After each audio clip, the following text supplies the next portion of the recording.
Water stuff. So what? Repeat, Ethan. A lot of Sweetwater. You guys get a lot of Sweetwater. We only do like the Sweetwater 420, but like we're getting a lot of like Evil Twin. There's like Evil Twin's good. Oh yeah. I'm not a huge fan of Sweetwater's 420. It's just a little bit too bitter for me. Yeah, that it's a mass-produced IPA. I can definitely see that. You guys get a lot of stuff from Jacksonville, Florida. I don't think I've ordered any stuff from Jacksonville. Like a lot of the breweries, I don't know if they have licenses to come up north, because I know like one of the local breweries called Ardwolf.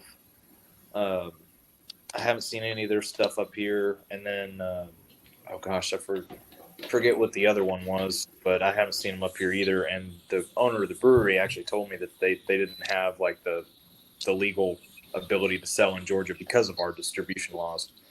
Oh wow. Yeah, Georgia's one of the hardest states to get started as like a brewery and distribute. It's crazy. All right, guys, let's go ahead and start this podcast.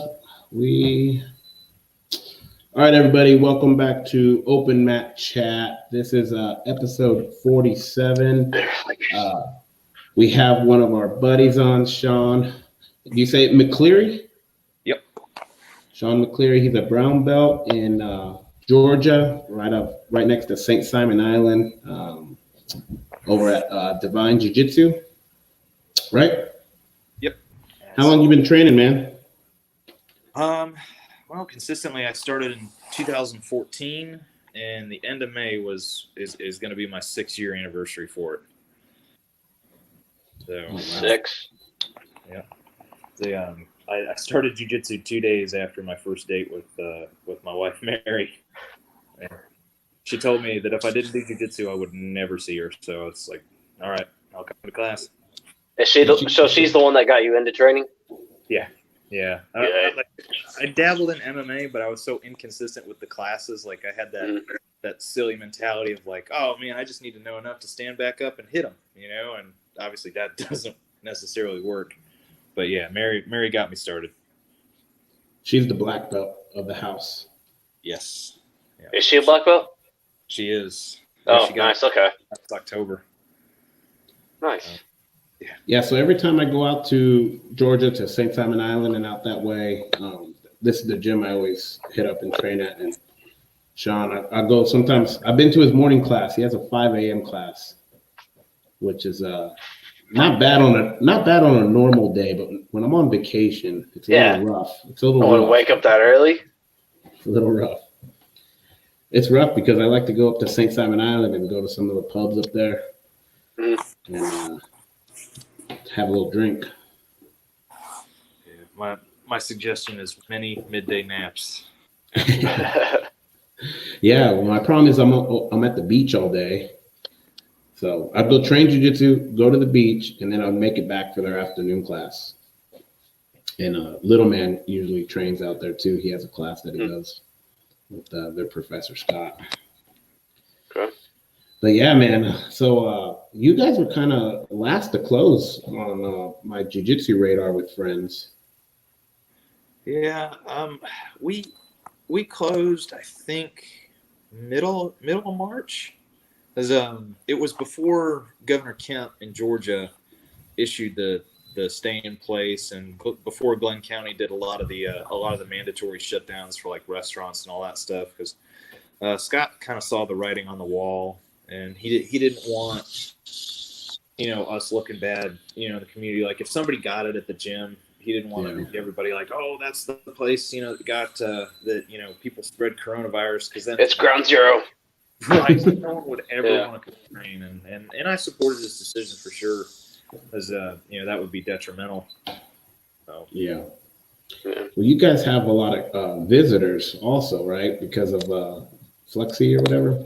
Yeah, the Federal Law Enforcement Training Centers here in town. So it's like a lot of like your marshals, your ISIS, and ICE, and all that stuff come down. And and that gives us like the largest influx of like, for those that come and train, they always find out the gym, and Right. it's really cool because you get to, you get so many visiting people. Yep, that's how I found it. Yeah, so it's a nice. You guys have a good crew up there, man. You have a lot of tough guys and a lot of black belts. They come in from all over the place, which is cool. Oh yeah, it's a tight knit group. It's definitely home. Yeah. So you and the wife, you guys have been training at the house. Yeah, as much as we can. We'll either do drills or roll just kind of just obviously one-on-one because no one else is here. Does it get intense? Not really. Is she listening, bro? You can tell the truth. I'm not safe. Blink twice. No, it's like we try to flow roll as much as we can because like there's such a considerable size difference because she's like 120 and I'm about 210, so it's like double the size. And so I'll try to play as much like bottom as I can, or if I get on top, like I'm trying not to like smash, but she always ends up beating me up. So it's I'm still trying to find my stride with like rolling with her because regardless of what I do, she beats me up. So but I don't want to be like that smashy training partner that she doesn't want to train with.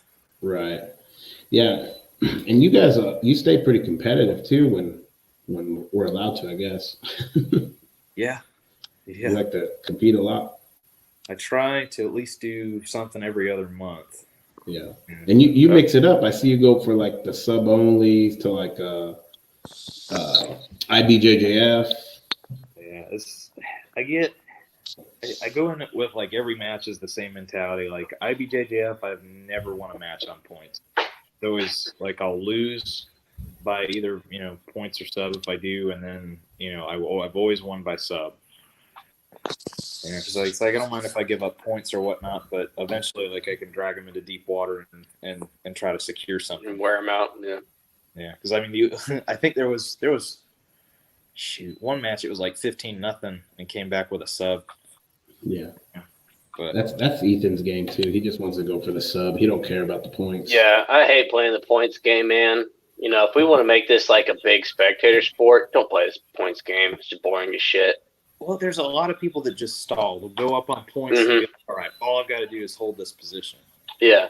Get up 2-0, 4-0, something like that, and then just sit there in their guard or their half guard. Right. I mean, people want to see limbs getting ripped off, Yeah. That's true. Yeah. Yeah. Big slams and fucking heel hooks and all that shit, Oh yeah. You've had some Sean, you had some pro matches too, right? Yeah. My first pro super fight was actually Fight to Win 36 in Atlanta. That was fun. It's believe it or not, I actually is like looking back on the match, like when I was able to watch it and hear the spectators, they had talked to my opponent before, and he said he's like, I just want to slam this guy. He's like, because no other jiu-jitsu competition, and he was a wrestler. Right. No other jiu-jitsu competition allows slams, and he kept trying to pick me up and whatnot. And he tried a double leg, and we were near the edge of the mat, and I actually fell on his coach's table. Did you end up winning that? Yeah, rear collar choke. Oh, it was a gi match?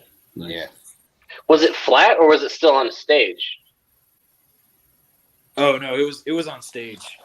So you guys went over the stage? Yeah. Oh shit! I was flying over the stage, like onto a table, and like his coaches had to catch me.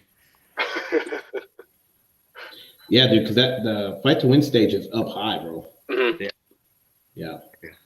It was a lot of fun though. Like the energy at those matches is like awesome because all the crowd gets like participated in it and hyped up. Oh yeah. Mm-hmm. Yeah, we Sandro did one in his wife Alex in Nashville. Nice. And it was pretty. Yeah, their show is pretty exciting. Man. Mm-hmm. The crowd gets wild. They get wild. It's lights, it's loud music. It's like a party. Oh yeah. Like I remember going into like the Georgia International Convention Center when they had it, and like they cranked up the subwoofers to like it had to be like full blast, but it's like you could feel like your eyelashes fluttering and stuff like Yeah. that. This is about to be awesome. That's Yeah. pretty dope. Yeah, that's pretty good. And then you win and you make a little money. It's not bad. Nope, it was a good night. Yeah. How far is Atlanta from Brunswick? If you don't catch traffic coming past Macon, like into Atlanta on 75, it should take you 4.5 hours. It's not too terribly bad. Nah. Yeah. Should, but it's Atlanta traffic, so. Yeah, you're always gonna catch something like coming into perimeter. Mhm. Now, since you live out there, do you go to Savannah a lot? I tried to. Like James Finizio's school, the Pedro Sauer gym in Savannah is up there, and I haven't been there in a couple months. It's been interesting. We've been really busy, but I definitely want to make it up there because that gym's awesome. And he actually just got new mat space, and it's probably the biggest gym I've ever seen. Nice. Yeah, I've never been to the gym out there, but we go up there anytime we're out that way. We like to go to Savannah for lunch and shop around. Yeah, it's a cool town for sure. It's pretty kicked back. Yeah, man. So you're still working right now, right? Yeah. Normally I'm in the post anesthesia care unit, like up with the surgical stuff. So like I wake up the patients like after they get out from surgery. Like I make sure they wake up okay, and then either get them back to their hospital room or home. But since I previously worked in the ER, they're like, well, since this is down, you're going to go back there. So I've been dealing with emergency room patients for a while now. Just because of what's going on. Yeah, they Georgia canceled like all the hospitals in the immediate area are canceling all elective surgeries just to kind of reduce transmission if it does, because just like your breathing's already compromised because you're on a ventilator in surgery. And that would just make it exponentially worse. Right. Yeah, because UK did the same out here. Lexington, their hospitals did the same thing. Yeah, it's a crazy time right now, man. It's I don't know, man. A lot of these businesses, I feel sorry for, man. I don't know. I wonder, how many are going to actually close for good? Not just jiu-jitsu gyms, just your local stores, your local movie theater. It's not a chain, It's, I mean, it blew up the internet today that they ran out of money for those loans. Yeah. So what was going on is, so I figured it'd be a waste of time. I didn't even try to apply. I just figured it'd be a headache anyway. So I know some other bigger gyms, they don't have employees, they're just self-run gyms, and they applied and they got $1,000, which is better than nothing, I guess. But I mean, when your overhead's $3,500, and you've been shut down a full month, that $1,000, doesn't really help much. But it's a small Band-Aid. So if you had a gym and you had like 2 or 3 employees on payroll, then they would each got $1,000 too. So that's how it's working, up to $10,000. So everyone with the business thought like, oh, I'm going to get $10,000. You could get up to $10,000 if you had like 10 employees, and you have to pay them with it. That you can't take that money and just do whatever you want with it. They want to see that you're paid your rent or your bills or your employees. It's pretty crazy, man. The amount of documentation that would have to come with that to make sure you're spending it right would be such a pain. Yeah. Oh yeah. Yeah. And the second you spend one single dime for something that's not like a business expense, they're going to get you from like embezzlement or some stupid shit. Oh, make you pay it back, Yeah. Yeah, so it's just a big mess, man. To watch some of these people, these local stores and stuff suffering, and I know some gyms too. They're already, they're suffering right now. So I'm kind of scared. Like, if they do this another month, it's going to be way worse. Mm-hmm. Well, apparently, like right now, I don't know what the Trump administration said, but I guess he's leaving it up to the governors to decide if they want to open before or after May 1st. So I hear that Florida is trying to do a slow rollout, and same thing with Texas.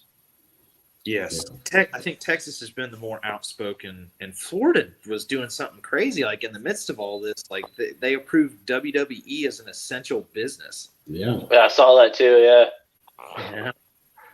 Someone's getting a kickback. Mhm. That's what I was to say. It's like, I mean, I know WWE's got some, a large net worth. It's like I bet Vince McMahon had to spend some money. Yeah. Well, he's buddies with Trump too, so that doesn't hurt. That doesn't hurt. It's like Dana. Yeah. The Trump, Vince McMahon was named a advisor to help reopen the economy. Wait, that was real? I don't know if that was real. It's so hard to believe what's going around. Because someone said Dana White was on that too, so. Okay, here's it on Snopes. It wouldn't surprise me though. I mean, for real. Trump is kind of gangster, man. Ethan's looking it up. Look at him, working hard. I don't know, True. man. It's true. Yeah. Crazy. See? Wow. Well, they said they wanted like people that billionaires to be on that panel. I guess. I don't know, man. I try not to get too caught up in it. Yeah, I mean, obviously, it's like both Dana White and Vince McMahon are not, they're not dumb individuals for being able to build on what they've done so much. Mm-hmm. Right. I think we were talking about before, Adam, and it's like he was going to buy an island. Yeah, he's still doing that apparently. Mm-hmm. I mean, that would honestly make the most sense. I mean, like I get the traveling to different countries, because obviously you get your fans, your spectators and whatnot can go, but my gosh, the fighting on an island would be, I guess, a surreal experience. It would. Yeah. I mean, you probably could make a reality show out of it. I mean, that would be a cool place for like the Ultimate Fighter. Yeah. Kind of like Survivor. Yeah. Whoever loses got a violent Survivor. So it's a mixture of Survivor and Ultimate Fighter would be perfect. They have to set up their own fight camps in the jungle. From what I've read, which was on Reddit, so it's probably not 100% accurate, is it's going to be at their Apex Center at the looking for contenders. Yeah. The May card, right? May 9th? Yeah, I don't know if all the other ones over the summer are going to be there, but I know the next one is scheduled to be at the Apex Center.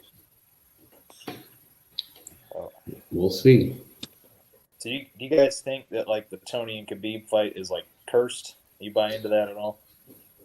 I do, dude. I do. I mean, there's so many signs for that fight not to happen. Like, I'm afraid when it does happen, something horrible is going to happen. Like, yeah, it's an actual zombie apocalypse an hour before the fight is supposed to happen. Something we crazy. get attacked by terrorists.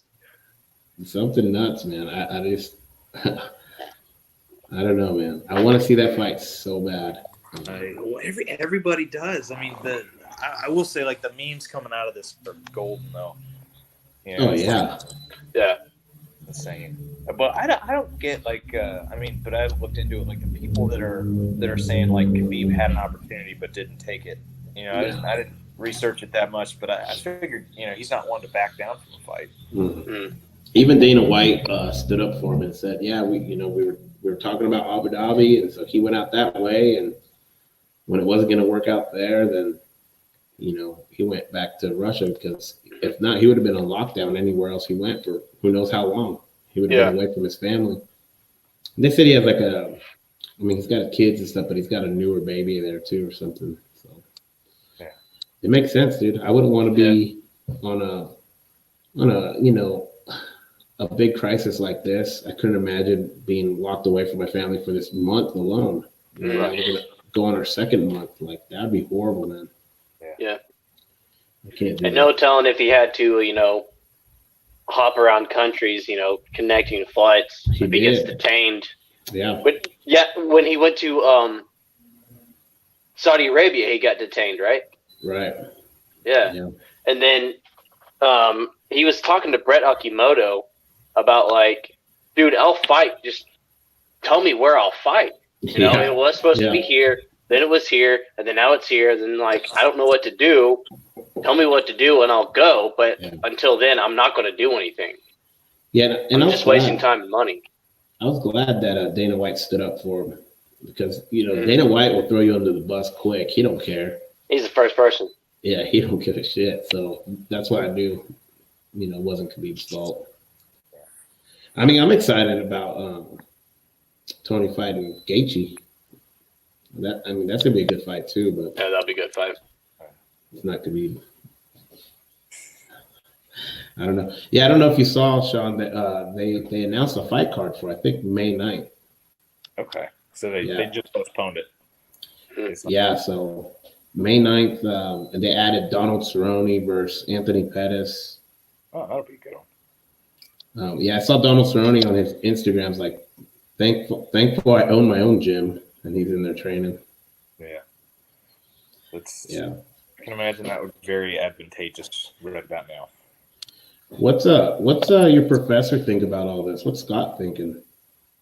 I really haven't gotten into any in-depth conversations with him about what he thinks, in general. So I can't say with 100% certainty. Yeah. Yeah, I figured you have a group there that will have a lot of opinions. I feel like, especially with like John. Yeah. Because all those guys, they've been around this kind of stuff for a long time, So Yeah. Sure. yeah, I'm watching Facebook, Friends with Gyms and Tom DeBlas and some other guys. I don't know if you guys know, Clay Mayfield. If you go to his page, he made a video today, and it's pretty deep, man. He goes in, he goes pretty deep about it all, and why, a lot of us are trying like, hey, let's open up our gyms, let's, leave it up to people to quarantine themselves or stay home, if they're around sick people or they're in that age, or they have something wrong with their health. So I don't know, man. It's hard. Like I know probably everybody at our gyms want to train. They want it to open up, But he was also talking about the mental health side of stuff, like the suicide rates up. People are stuck at home, that don't have nobody, So I get it, man. It makes sense. I see it from all angles, man. I don't know. If I was a governor, it'd be tough. That's a tough call. It's one of those decisions. It's like, it's like fixing the economy or whatnot. It's like there's really no right decision. Whatever you do, you're going to catch just a massive amount of flack for, and it's going to cost something from people. Yeah. I see people like get mad at people that want to open up the businesses, and they're like, you're going to kill off a lot of people. And then people with their business closed are like, we are killing people, but not with COVID-19. We're killing them by the financial burden they're going to have, not feeding their families, losing their job, losing a business that took forever to build. Because anyone that owns a business, it takes a while to start making an income. It takes a few years. My thing is like the accountability for what's happened. It's like because it's not the owner's fault. It's like granted, everybody says, prepare for, having like 6 months of like backup, funds and whatnot, but that's really hard to do. Yeah. The government tells you to go down, or to shut down, but your rent, your insurance, they all need to be paid on time. And that could be anywhere from, mean, I don't, $2 to $4 grand, maybe Yeah. putting it lightly depending on your facility, and say you have to shut down, maybe you're just starting. It's like, who's to blame for that? Is like, because, and now that the programs are out of money, it's you're not going to get any assistance. Like, Right. who's answering for this? Yep. Yeah, and then there was another thing for business owners to get loans with a low interest rate, and all this, but like people don't understand, like, it takes you years to pay off a loan. Some people are still in a loan, and now you're just putting them more in the negative, so they're going to still be in the same boat. Yeah. When you get a loan now, you're still paying everything off, paying everything back. So, And federal loans, you can't default out of. So if your business does go under for one reason or another, then you can't bankrupt out of this, however much loan you got. Doesn't Yeah. refund you the entire time. Yeah, they'll trap you. What'd you say, Sean? Oh, I didn't know that at all. That's terrifying. Mm-hmm. Yeah. Student loans, man, you can't default out of them. Most of them are federal loans. Yeah. Wow. Yeah, I didn't know that either. Yeah. Yeah. I mean, there's more to it than, I see people are getting mad because the percentage of people dying, like everything's COVID, but, on average, we have a lot of people that die throughout the year or throughout the day, whatever. And so I see like people arguing back and forth, man. And it's like, they both make good points, but in reality, it's like, so what are we willing to sacrifice? Another 2 months of this? Like, people are going to go crazy. People are going to do bad stuff, I feel like.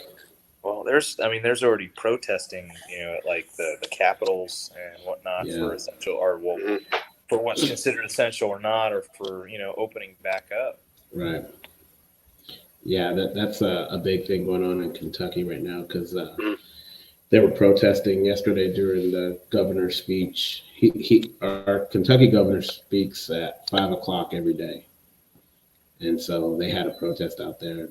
I guess they were making a lot of noise so no one could hear them. I don't know, man. And there's a business that Overstock. You see that, Ethan?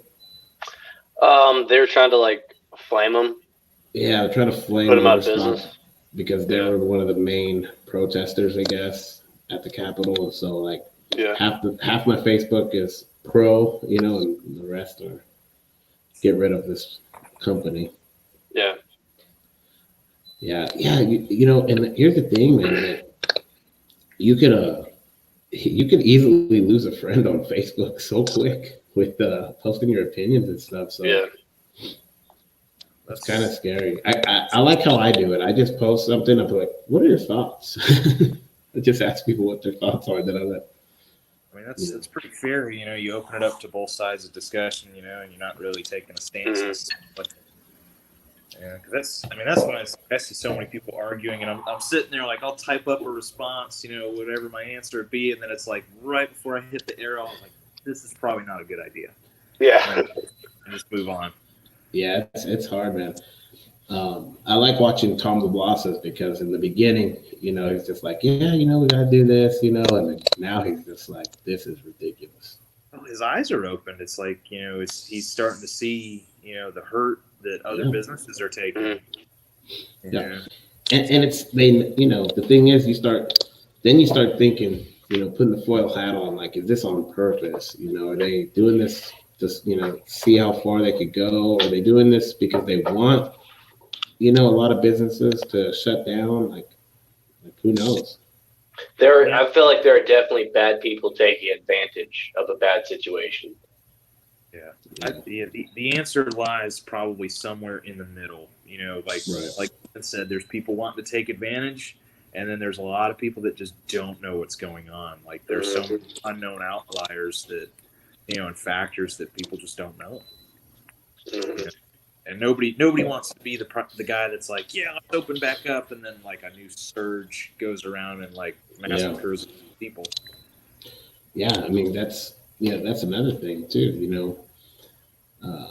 Once things go back, like say they open up everything, and then within 3 weeks they see, it's really bad. So then they shut it down again. So, you know, like that start, shut, that's not going to be good for business, Mhm. you know. Yeah, I wish I need to do some more research into like the whole herd immunity, um, theory and whatnot. Like, like as a group, Right. somebody developed antibodies. Now, a nurse I worked with today had an interesting, like, I don't know if she said it was an article or something she had heard, but in Emory, which is in Atlanta, they tested.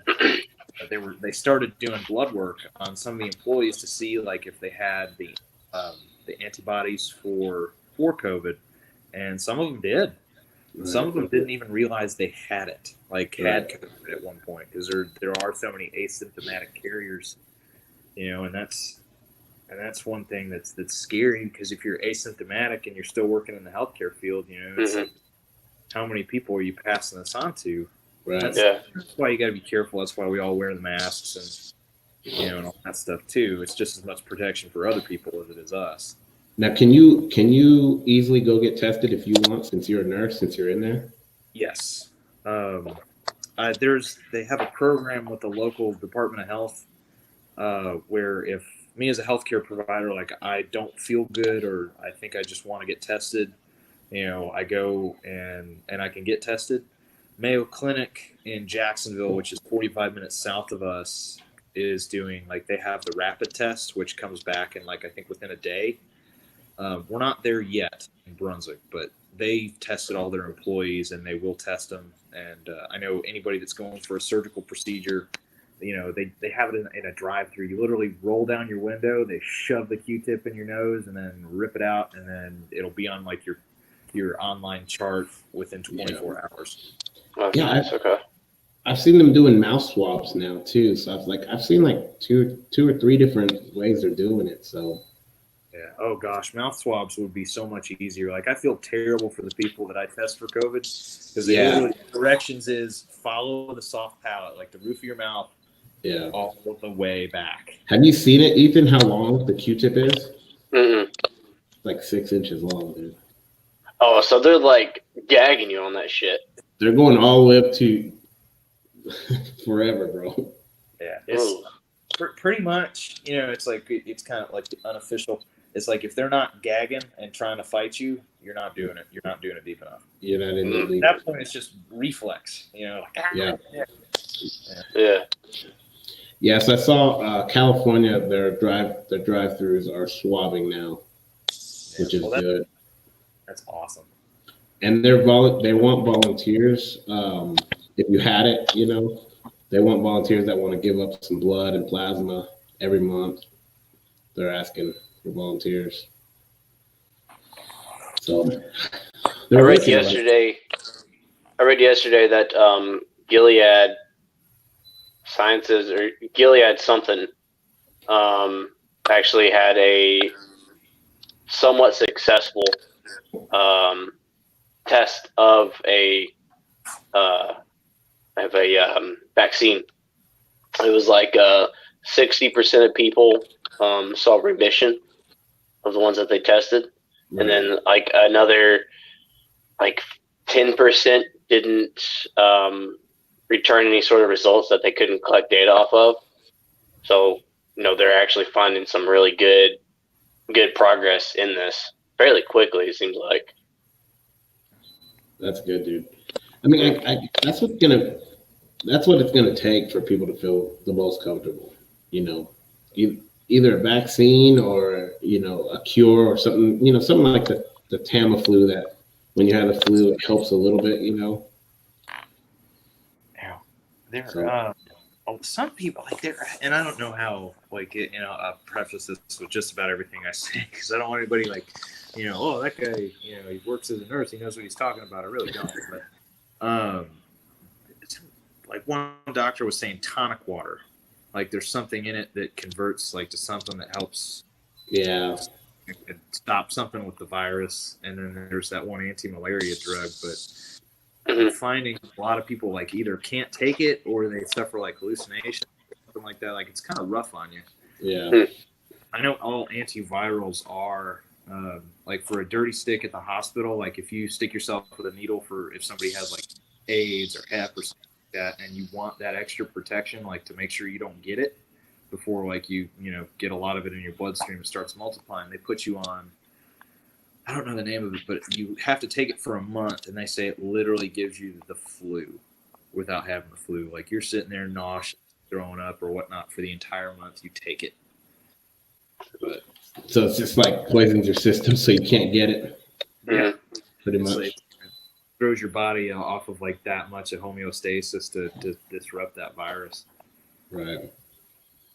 Yeah, I mean I think that's what, I don't know, maybe that's what their plan is, a new vaccine. Take some money. I don't know. Ethan watches all this conspiracy stuff. Oh, come on. QAnon. You love that QAnon guy. I do, bro. Man, I get bored. If anything, it's extremely entertaining, to think about all the different possibilities. Mhm. Well, which some like is not out of the realm of possibilities. It's like you have your Operation Mockingbirds and all this other stuff like the Tuskegee experiments and stuff like that. Mhm. And where it's like you learn that after so many years, those documents become declassified, and everybody's like, holy crap, I was right. Mhm.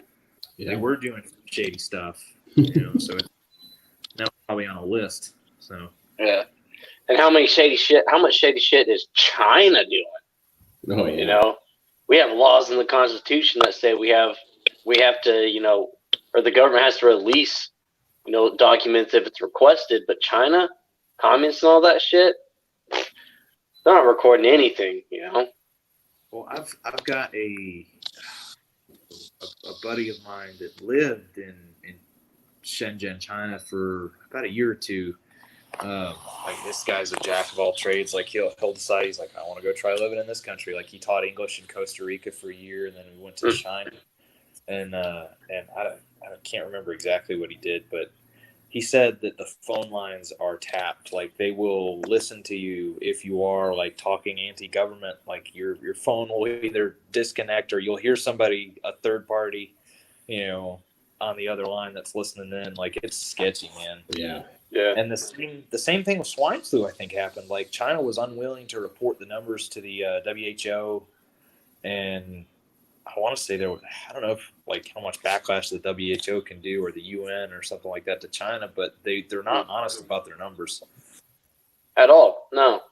Saying they have no new cases in the past month or whatever. Yeah. Come on, guy. Come on. Yeah. And I don't know how trusting the article is. It's like I'm pretty leery about stuff I read nowadays, but they said that some of the whistleblowers are still missing. Oh, Yeah. Oh, yeah, I'm sure. Don't get me started. Yeah, I do. I like to watch a bunch of different stuff throughout the day, man. For one, it is entertaining, but sometimes you start thinking, man, there's some truth to a lot of this stuff. I don't know, man. I want everything to go back to normal. You're not kidding. Like 2019 was way smoother. I know. This is crazy, man. And I don't know if you guys are feeling the same way, but it's like, we had March, so we had January. That was a fairly normal month, other than like possible World War III. And then February came, and then we started learning about something happening in China, and then March happened, and it all went to hell. Mm-hmm. Now it's almost summer. It's like, I don't know where the year has gone, like, because I barely know what day it is. Right. It's like a drop of. Well, in February, Australia caught on fire. That's right. I forgot about that. An entire continent caught on fire. For the whole month. For a whole month. Yeah. And that, there were articles, like, I don't know if it was BBC was reporting on, like, the locust population in Africa was, like, eating a bunch of crops. It's like, oh, yeah, okay, this is out of the Bible. Yeah. Yeah. That's what I'm saying, man. Hold on, guys. I saw this one before. What? No, it just happened. It is, man. It's so scary. And it's like, I don't know. Like, I like to think I live a pretty simple life. It's like my family here, my gym family. and that's it. And we travel and compete, and that's it. I don't ever really need to get caught up in like any kind of politics, from jiu-jitsu to government. I don't, and I feel like right now I'm having to pay attention to stuff. Like I have to, listen to what the governor's saying. Like I'm tuning in stuff that I really don't want to be tuning into, but I kind of want to also be on top of stuff, and know what's going on. And that's frustrating for me. Like, it's not my thing. Yeah. Well, I mean, it's literally like a life and death situation for your business right now. Yeah. A lot of people, but, oh, gosh. Lucky this podcast could, provide for me. And I need No, I don't make no money on the podcast. I know it's hard to believe, dude. Have you guys listened to Joe Rogan lately? I can't say that I have. So he's having people tested at his studio, and they have a test that you get the result back like within an hour. Wow. Yeah. Nice to have that Joe Rogan money. He's got like a doctor in there. He's got someone. Yeah, he's got a private thing going on. So if people want to come in and be a guest, they can. He had Chris. What's his name? That comedian. D'Elia. Chris D'Elia. Yeah, he had him on. I guess yesterday, and he had Brian Cowan. What's his name? Brian Callan. And he had them both tested. It's pretty funny, man. It's pretty good. Yeah. It's nice to have that money. Yeah. Oh man. That's why we're doing video chats. Usually Ethan's sitting right here. Yeah. Drinking coughing on everybody. Spitting on everything. Yeah. Oh gosh, funny story I've got is like I was in Publix and I had gotten off shift and like I was going to pick up some stuff from just some minor groceries and there was a whole maybe like 5 or 6 people in the aisle with me and I'm looking at something and I mean completely unrelated, like I wasn't sick at the time but I just like let out this massive sneeze. Whole aisle shifts like away. Like, oh yeah. Too fast. And it's like I felt bad because it's like I'm sitting there, blue scrubs, like, oh, this person working in the hospital is like getting everybody sick. Yeah, like no. You feel like you got to explain yourself. Yeah, you got. Dust. There's the dust there. You got to prepare people before your sneeze. Like, okay, I'm about to sneeze. It's allergies. Like my allergies are killing me today. Yeah. And I'm like, well, it's like the gamer roulette. It's like allergies, common cold, COVID. Yeah. Exactly, dude. Yeah, which coming into this time of year, early spring with all this pollen in the air, Right. Everybody's coughing, sneezing, red-eyed. They got all the same symptoms as the coronavirus, but it's like, no, I just got, flowers destroying my eyeballs. I got ragweed in the backyard. Yeah. Yeah, it's a scary time to have allergies or a cold or sinus infection. Because then you don't want to go to the hospital or doctor's office either. Except because then you might actually get it.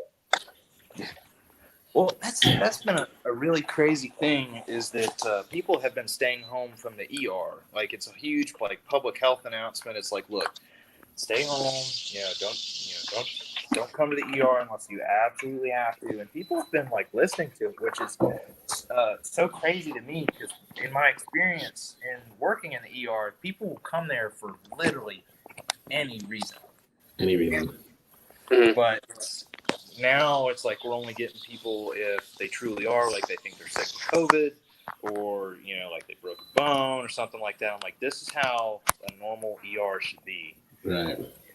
But I mean it'll go back to normal in a couple months, I'm sure. Yeah.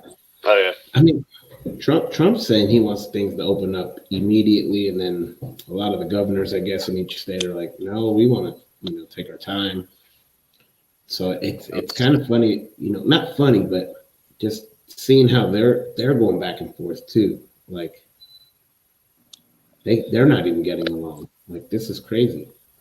Well, it's like I said, it's like nobody wants to be that guy to do it too early. Right. I think, gyms, all around any kind of gym should have been essential. And it's, no one's forced to go to the gym. If you don't feel comfortable, don't go. It's easy.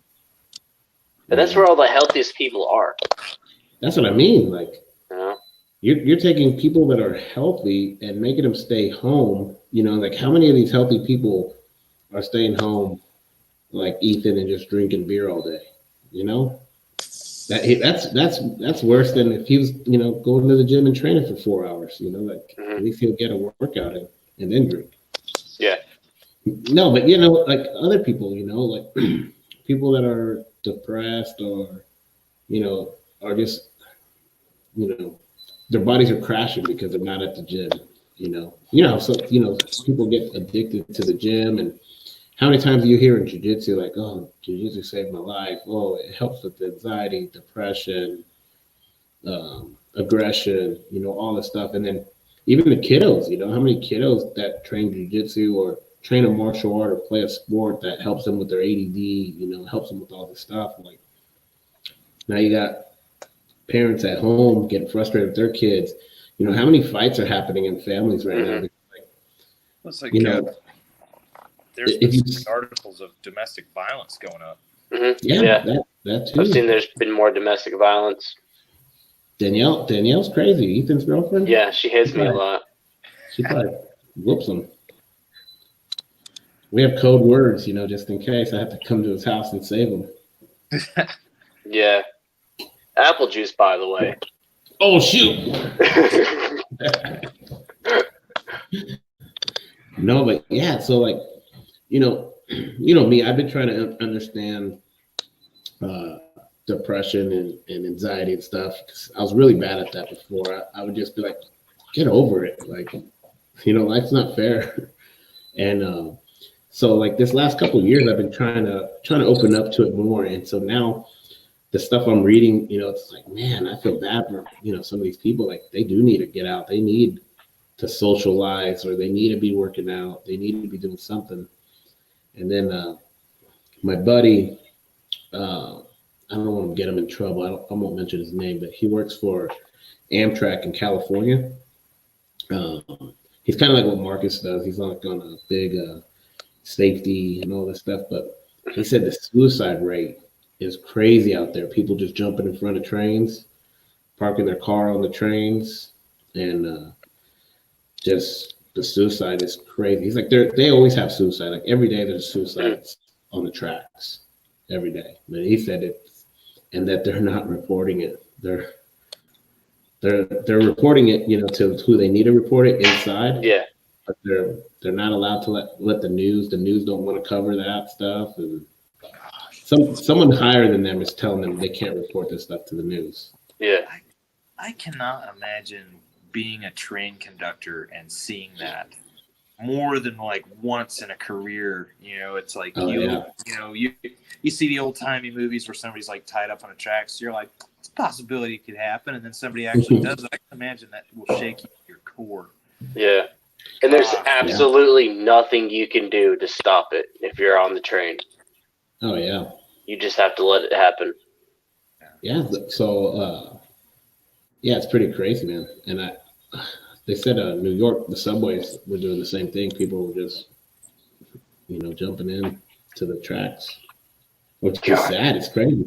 So, I mean, I guess that happens a lot. Suicides happens a lot. And a lot of, I guess if you think about it, they don't report a lot of suicides on the news. And my buddy was telling me this. You ever pay attention? Like, they never report suicides. Like, people die all the time. He's like, you probably have people, even in your small town that die of suicides, and you probably only hear it because you're at like Walmart and a neighbor's friends telling you that so-and-so committed suicide. And I was like, man, you're right. Like I don't ever hear that. Yeah.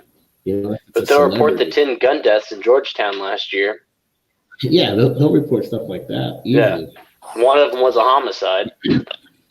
So it makes sense to me, and so right now thinking about that, like I wonder what the suicide, how many people have died from suicide right now. Like, it's probably a crazy amount. Yeah. And they're just blaming it on the COVID or whatever. Well, it's the died with COVID or died from COVID, What is what are I wish there was complete transparency for what was, posted on the news outlets. Because I mean, no matter which way you lean, everybody knows, it's common knowledge that news networks have an agenda to get more ratings, and they're gonna skew stuff to get what they want. Which is people watching. Yep, very true, man. It's sad. Did y'all see where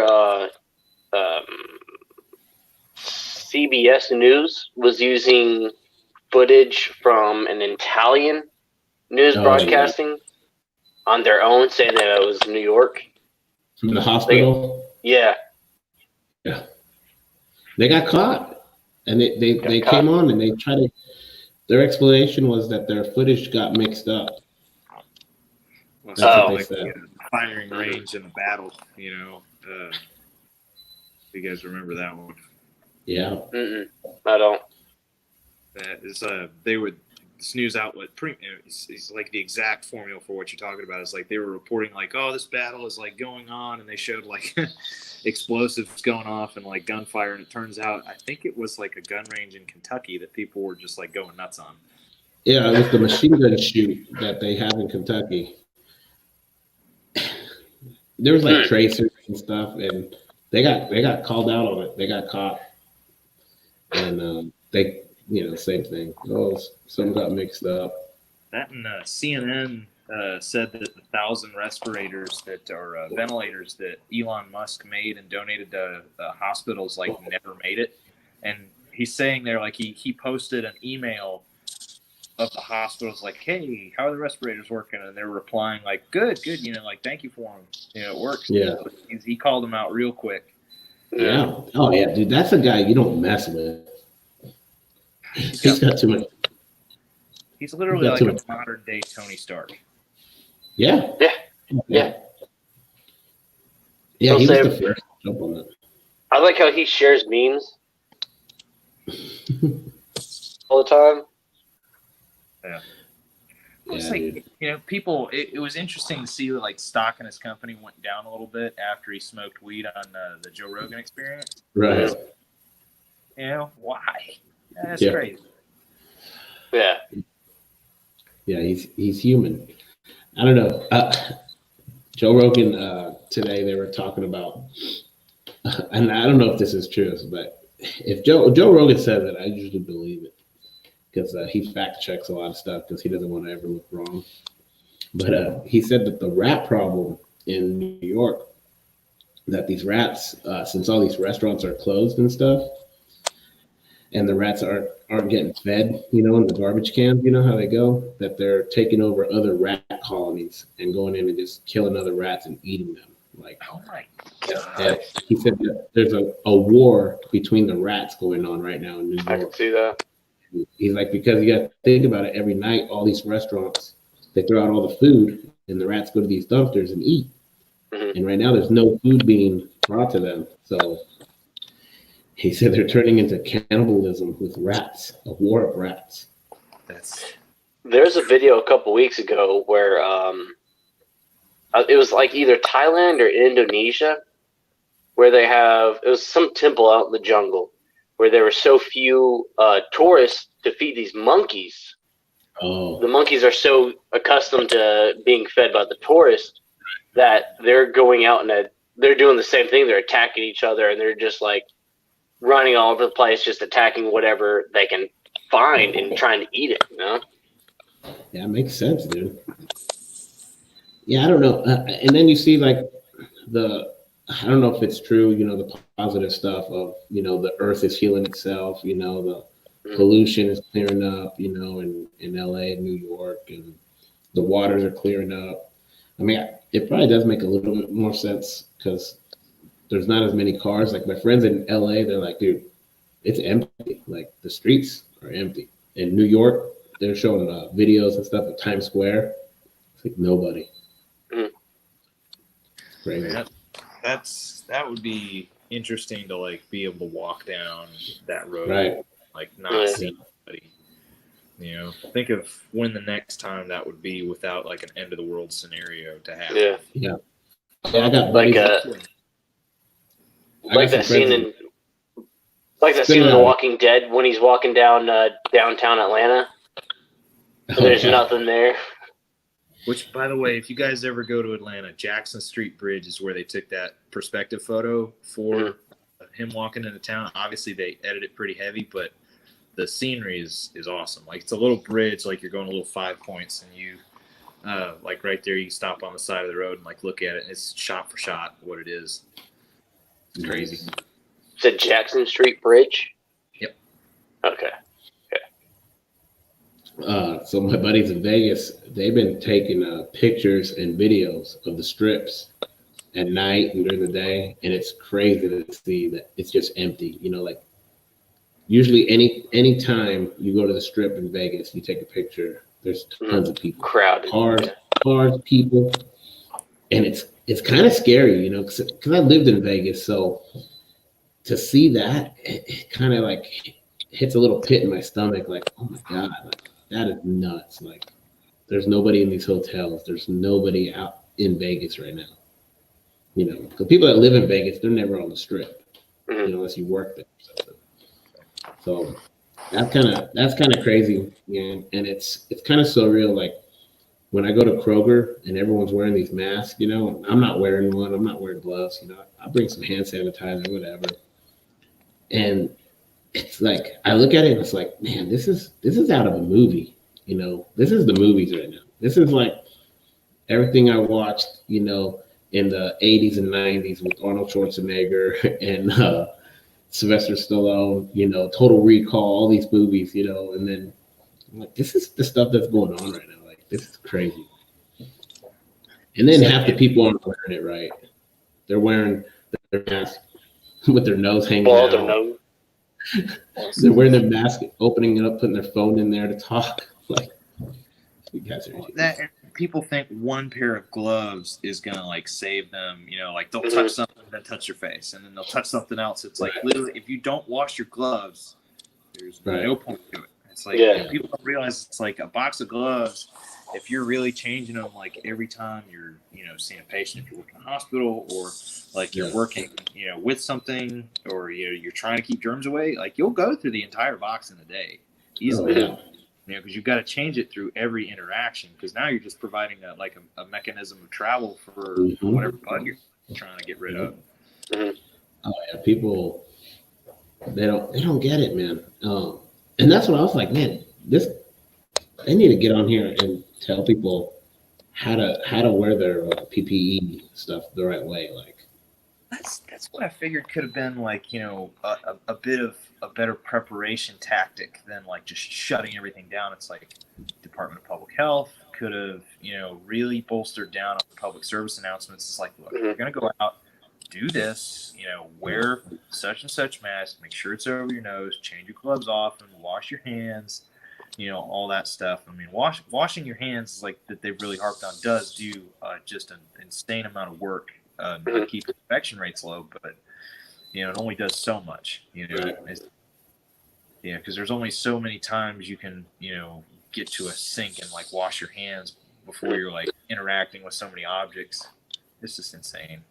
Yeah. You know, there's a lot of different routes to do it. And it's interesting to like, there was a video that somebody had posted of like 60 Minutes interviewing Dr. Fauci for like the 2005, like the H5N1 or H1N1, and like how as a like the government response to the growing threat, like when it originated in China and whatnot, and because we never really had like a super outbreak here, you know, right. It's not to my remembrance. No, you know, not like it is now. You wonder what's different. Yeah, I mean, I don't know. It's so the numbers, you know, that everyone's saying, like the percentage is so low, you know, of catching it and dying from it. Yeah. But they put the most fear than they ever have in anything right now. Yeah. The last serious one I can remember was swine flu. I was sophomore or junior in high school, probably 10 or 11 years ago, something like that. But it was not even close to this, you know. It was more just rumors going around. Yeah.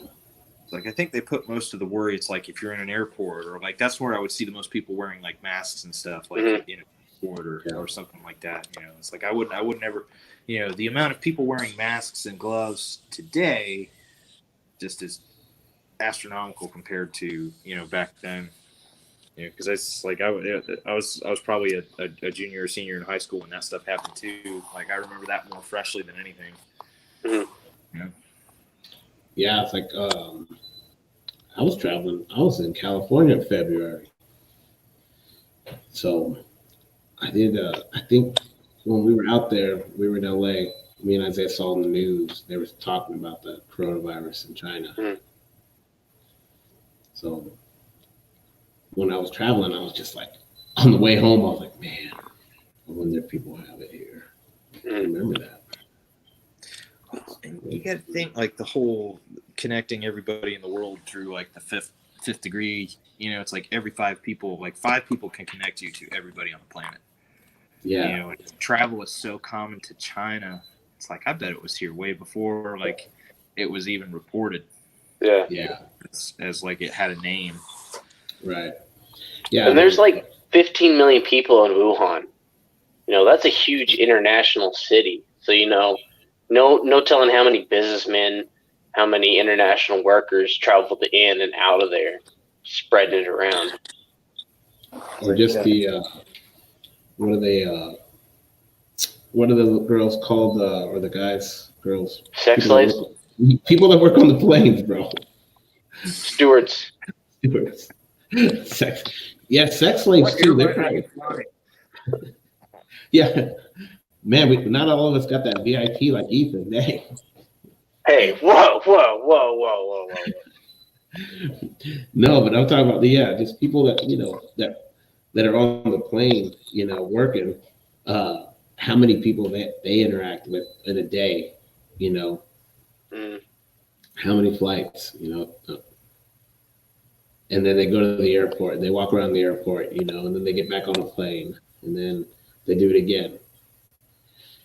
I don't know. It's crazy, man. It's so crazy to think all this stuff going on. I don't know. I'm ready to get back to normal. Like I know there's not going to be normal though. Like what's going to be normal? Considered normal. Mhm. Well, and that was something I brought up to a buddy I was talking to like a couple. Well, it was actually another restaurant owner because like Mary and I like we went out and we picked up like a to-go order because all the restaurants are like closing their sit-down areas, but to stay in business, you can do takeout. Mhm. And I was talking to the owner. I'm like, they can lift this ban, but I still bet it's going to be at least a month or two, maybe longer, of like people still not wanting to go out. Yeah. Because that fear has been instilled in them so much. It is. I mean, I know if we were like, hey, gym's open tomorrow, I guarantee we'd at least have 30 people on the mats. Like, Close to it, probably, yeah. I think everybody's, but also, we're not exposed that bad in Kentucky, like LA and New York is, but I don't know if you listen to Shab. I don't know if you listen to their podcast, The Fighter and the Kid. Mm-mm. They're kind of like that too. They're just like let everyone get back to work, and if you want to be safe, then stay safe. If you have this, then, I don't know. It's to bounce back from all this, and I'm talking about any kind of business, that's self-employed. It's gonna be crazy. Our local movie theater for sure. I don't know how they're gonna bounce back. Most gyms I think will be all right as long as landlords. I don't know. I think I see some people trying to get their landlords to forgive them on rent, or I don't know if they're asking for like free rent or like, hey, just I'll pay you back kind of things. Mhm. But to me, no matter what, you got to pay them back. And I understand like, a lot of these landlords also have, to pay their mortgage on what they have, but Yeah. there's also a portion of like, I've seen some small towns, like their little strip mall, their little downtown shop, they can't pay the rent, right? And these landlords are refusing to help them out. They're asking for their money now, which maybe they need the money too. So like, I can't get mad at that. But I also look at it like, if you're a landlord and you say, hey, you know what, like, you need to pay. I mean, what are you going to do? Like, are you going to evict them? And then you're not going to have no income guaranteed at all when this is over. And how many people, when this is over, are going to be able to rent out a shop to start a new business? Like, yeah. And they still got to pay that mortgage, Yeah. So I rather, if I own some property, I'd try to be the good guy, and try to work with them, because if they leave me, then I have an empty warehouse, empty business, and after this is all over, who's gonna want to drop down a few grand to rent out a building to do something? Mm-hmm. Not right now. Everyone's paying. Sure. Yeah, man. And it's scary, man. And Sean, I don't know if Sean, go ahead and talk about what you're starting up, man. Well, in the past couple months, Mary and I started a jiu-jitsu apparel company called Schismatic Industries, and so we're Can you say that again? Schismatic Industries. Schismatic Industries. Okay. I know it's kind of a longer name, but it's definitely different, which kind of what that word means. That's why we went with it and ran. But we started out with like our first rash guard a couple months ago, and the sale for that went okay, and we're a week away from getting our first gis in stock. I just got word yesterday that production started up again. Like all the factories were shut down and whatnot for the same reason we're shut down here, and that'll be exciting. Like I'll get to circulate that gi a little bit, because it's just I'm not expecting to make like any money or make it big in the first couple months or years or anything like that, because it takes a while to do. All the major brands have been around for years, but it's cool to see something that like I've designed go out there, people wear. But our website is schismaticindustries.com. And how do you spell schismatic? SCHISMATIC,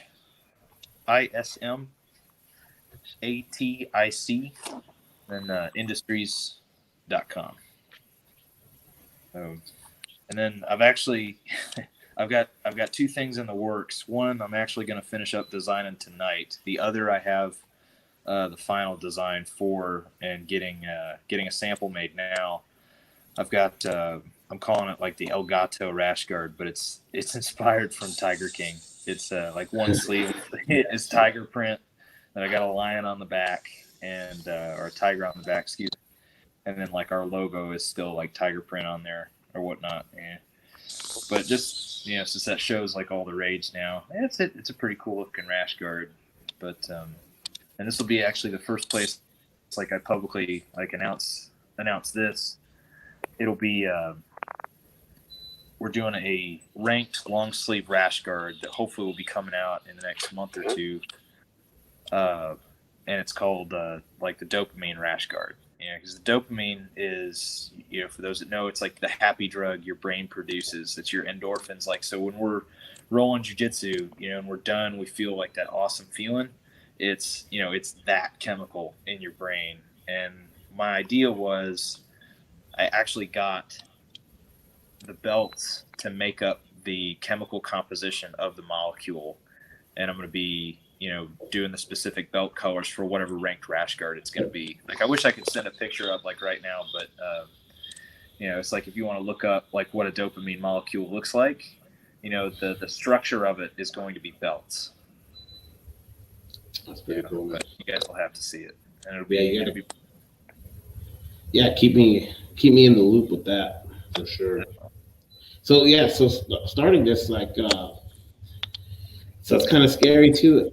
Anything's scary when you start something, right? Because even if you don't, a ton of money, even at that, $500,000, drop it into something, that's scary, and you got a child, and a family. So right now, then you got to think like, man, are people going to buy right now? Are people going to buy after this? Like, I'm sure your gym family will buy, but Man, I wouldn't be able to do this without them for sure. Yeah. It's been massive support there, which I've been extremely blessed for. But Are these geese pearl weave or double weave? They're actually honeycomb weave. Honeycomb. Yes. So we're doing 350 GSM, so it's like a little on the lighter side. Nice. But it's almost it has like a wafer feel to it, and it feels really light. It's nice. Like, so it'd be good. Yeah, I mean, you can obviously use it in the winter, but it'll breathe a little bit better in the summer. Mhm. But and then twill pants, which is really nice. Like, I'm always a fan of twill rather than ripstop. I know they're a little bit heavier. Some people prefer that, but I've never had a pair of twill wear out on me. Right. Yeah. So I think you're already trying to, like you were in the process of sponsoring some people too, right? Right before all this. Yeah, very, very minor. It's like, since we're just starting out, like I can't do like monetary sponsorships. Like, Yeah. I couldn't pay for somebody to fly No. across the country and compete. But if a couple people out there, they're doing me huge favors. Like, some are a little bit, more prominent in the jiu-jitsu community that, I mean, they post all the time, like with the rash guard, and that helps me immensely. And so, I'll give them, a rash guard or a gi or something like that to really kind of help push it. And that's really helped. It's the only way I can help kind of give back, right now until I start making a profit. Yeah. It's pretty exciting. Oh yeah. I mean, it's a good feeling to have people like, that get it or that buy it, and then they're like, dude, this is awesome. Like, I really like it. I like the quality, and that's pretty dang cool. It's a feeling of accomplishment for sure. Cause like, I've never made anything in my life, so it's like, okay, maybe I'm doing something right. Yeah. Yeah. People have told me that, they're like, man, you should have your own line. You should brand brand something. You should do this. And I'm just like, man, it's a responsibility, like I make our own gear, for our gym, and everyone wears, and like, man, we get compliments everywhere we go. Like, man, these shorts, oh man, your rash guards, oh man, your jackets, like your track jackets. Like, who makes that? Who designed that? It's like, man, I design all that stuff. I just, I get that stuff made, and I usually I just keep the stuff for our guys, and I have some people that want to buy it, like that aren't even part of our gym. Oh shoot! The first time I saw like the Killer Bees rash guard like that Jesse was wearing down, the first time like you guys came, I was like, that is probably the coolest rash guard I've ever seen. Yeah. Yeah, and then like I made those the leg locks don't work shirts for fun, and like that was a huge hit, and then I made some hats for fun too, and the hats sold like crazy. Like, I'd go teach a seminar, and they're like, hey, bring some shirts, bring hats, and I couldn't believe how fast that stuff sold. If something takes up, because the leg locks don't work thing, it's like, I think you did that like right, when the Danaher Death Squad was like wrecking everybody with it. And so it was a good time. Like that opposite thing, and that's what garnered the attention. And it was just catchy. Yeah. It's like I told you before, like I see people like I don't even know, and I don't even know if they know you, but it's like their hashtags on Instagram. It's like, oh, leg locks don't work. Yeah. And like Vinny Malgrease is like, yeah, leg locks don't work. It's so easy. Yeah. Cool. Yeah, it's pretty funny, man. I don't know, man. I think you're onto something though with your gis and stuff, because like, you're not just sitting there just trying to make, regular gi the cheapest you can make, and care. I've seen you make some posts and asking people, what do you prefer? How's this work? Like, and I think that's smart, because you're getting advice from grapplers that are actually, doing this stuff. And then you train all the time too, and your wife trains all the time, and you guys compete. So I think it's pretty smart, man, the way you're doing it. I appreciate So it. do you send your manufacturer certain schematics of like how to cut it or the material on how to? Is like from the ones I found, like different manufacturers have different specs for their gis, or like different cuts, and they'll send you the layout to what you need to put your design on. Like I originally went to freelancer.com and I was like, hey, I need, like flat layouts of like a jiu-jitsu gi and a jiu-jitsu rash guard, and I got those, and I'd make like mock-up designs, and then when it came to like talking with the manufacturer and getting them out, they would send me like the Adobe Illustrator file for like, you need to put them on this. Like, okay, so I'd rework my design for that, and sometimes it can be a hurdle, like because you have a design that's specifically for like a certain shape or cut, and then you got to modify it a little bit. But it's not that big of a hurdle. But it makes it easy that they have a template that they specifically use, because you're going to get it centered or right. And then if there's anything like off, like if something looked center, but for me and it wasn't on their machine, they'd let me know. They're like, hey, this is a little off. You want me to change it? And so far, it's like, everybody I've talked to has had great communication skills, and is pretty up to date, and like will keep you up to date on the entire process. Are you able to get them to like make a custom cut of a rash guard or gi? Like so I need it looser in the sleeves and a little bit tighter on the neck, or the crotch is a little bit too high. If you guys could lower that. Yes. I actually, for the gis coming out, what I had to do, because honeycomb is notorious for like shrinking. Like the jacket will shrink an entire size. So I had to tell them, I'm like, so it's like if somebody orders an A3, you have got to make it an A4 jacket and A3 pants.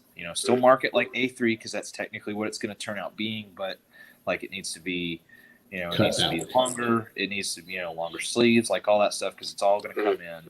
And they're pretty good about that and changing it. It's amazing the degree of control that they have.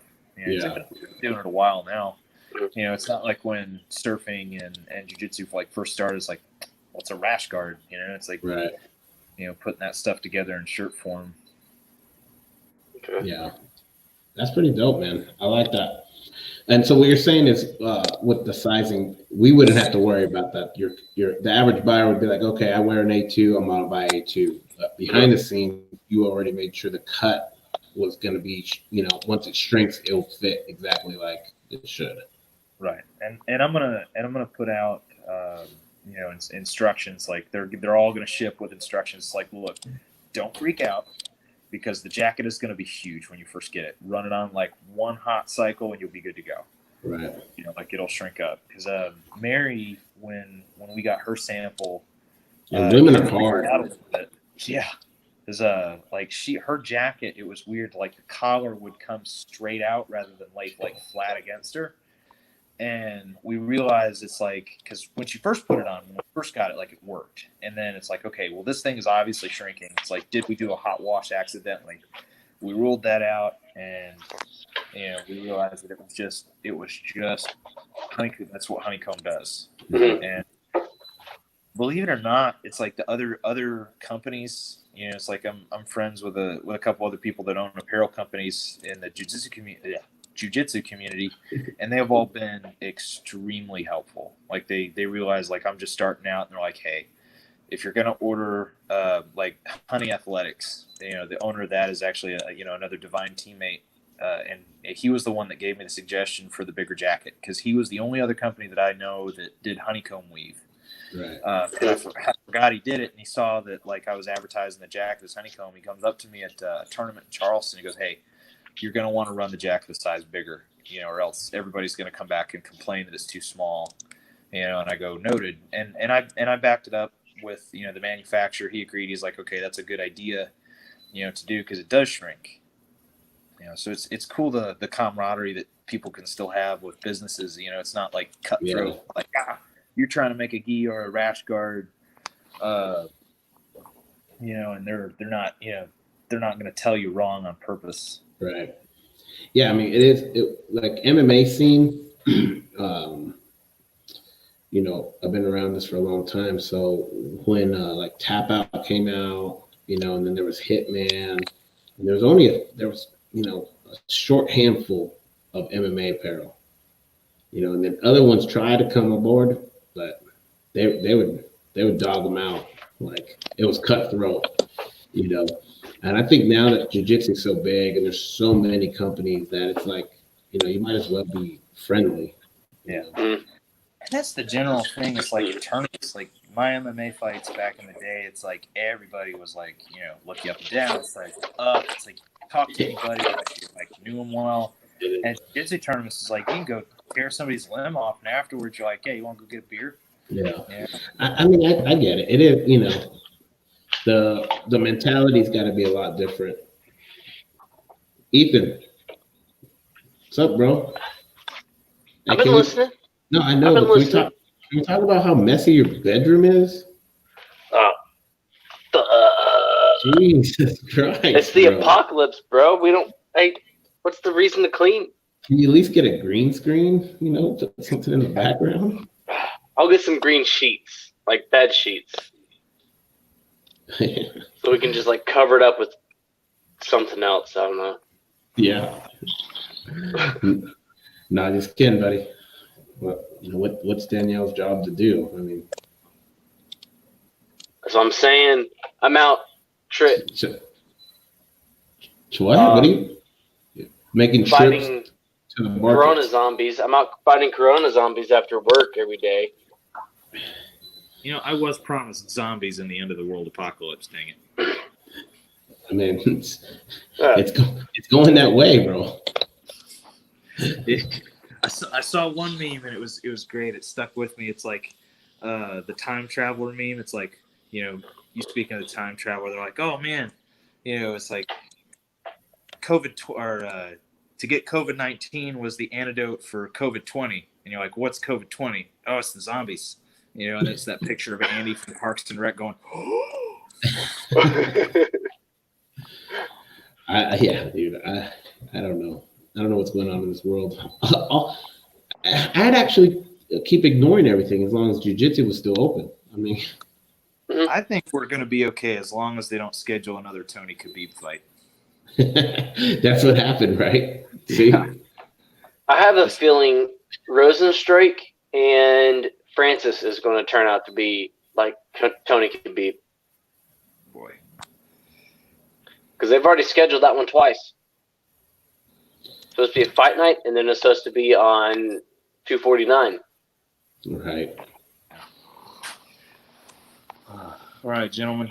I hate to do it, but I've got to sign off. Oh, we're done, dude. We did good. I appreciate you being on, dude. Where can they find you and your company at?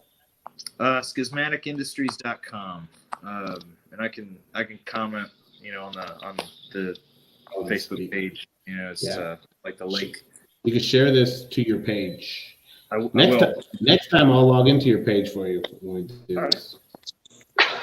Good. I can add it on here. I'll send you what I'm thinking of as far as like the concepts or whatnot. It's gonna be cool. It's one of the things. It's like I generally, when I design something, I'm kind of like back and forth. I was like, oh, is this good enough? And this is like then the first thing, and I'm like, all right, this is gonna be awesome. Right. You know, for these upcoming rash guards. But, for sure, man. Thank you for being able to talk about it, man. No problem, dude. We appreciate you, brother. All right. Well, have a good night. Thanks for coming on, Sean. Later, Sean. See you guys. Ethan. Adam. What's up, bro? How you been? Clean your room. In your room. I've been not cleaning my room. Shit, I forgot to clean up. Look at this. Look how messy this room is, guys. Oh. No.